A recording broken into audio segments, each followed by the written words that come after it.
Fortunately today, Rachel from Clark's is here to share some very important secrets and tips for your animal's oral hygiene. Welcome, Rach. Hi. Good to have you. It's fun to see the store, you know. I want people to really get an idea of everything you guys offer and to see it for themselves. So. Yeah, it's a lot. It's a lot. But a lot of people talk about keeping their pets' teeth clean, and that's a difficult task, isn't it? It is. It is. In the pet world, February is always Pet Dental Month, so we like to bring awareness to all of your pets. I love that. Mostly dogs and cats. The most popular way to clean your dog and cat's teeth is brushing. Okay. And I definitely want to make sure that people know that it is very important to use a toothpaste for dogs and cats. Don't just use your human toothpaste. There's a lot of ingredients in human toothpaste that are not meant to be ingested and can make your dog very sick. That's such an important thing. Please, everybody, do not lend them the Colgate. It is not good. No, it's not good because your dog is going to swallow it. You know, they just do. Right. So. You can't say, hey, by the way, don't forget to...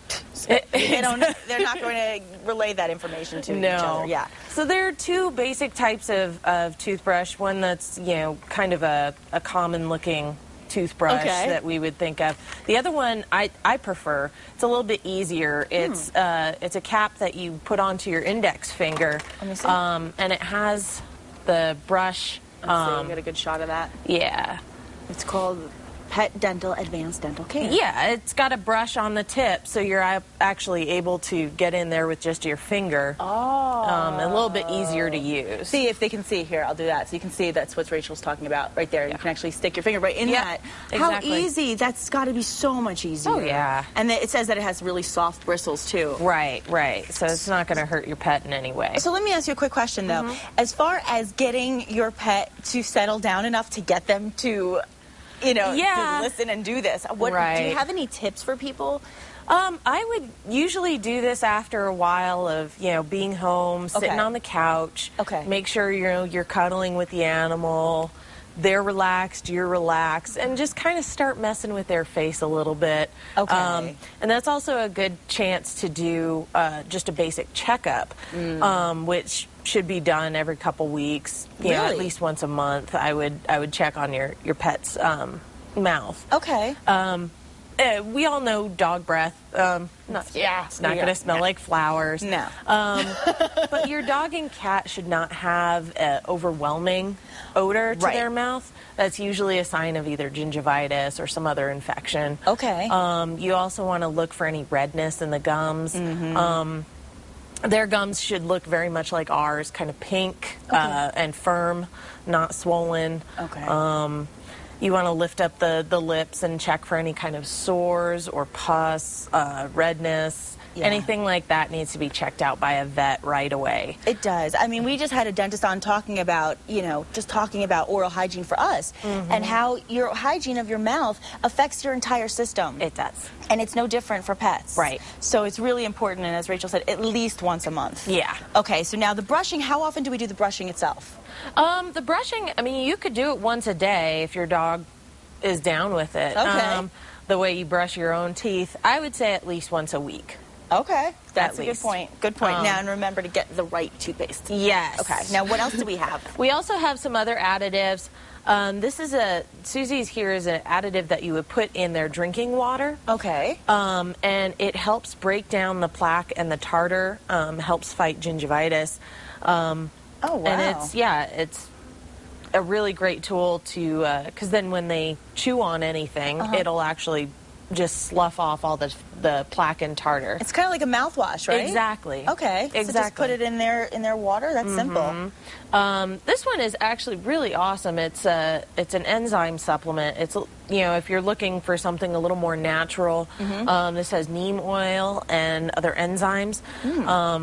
And it will help the gum health as well as fight the plaque and tartar. Wow. So, I mean, these are things I don't know that people really think about as deeply as they need to, because the oral hygiene of your pet is so important, and there's so many ways to keep them healthy in that way.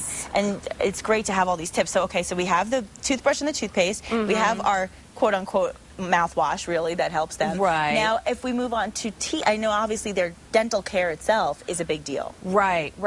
We do have a lot of treats. Okay. Greenies are actually, they're very, very popular. You can see these in a lot of pet stores. They're very, it's a semi-soft, it's kind of a hard treat that they're meant to chew on for quite some time. Okay. So they're going to work it up on their jaws, on their teeth, and it's a very helpful tool. A good alternative to just a bone? Yes. Okay. Exactly. Great. My all-time favorite treat for dogs would be just a regular bone. Okay.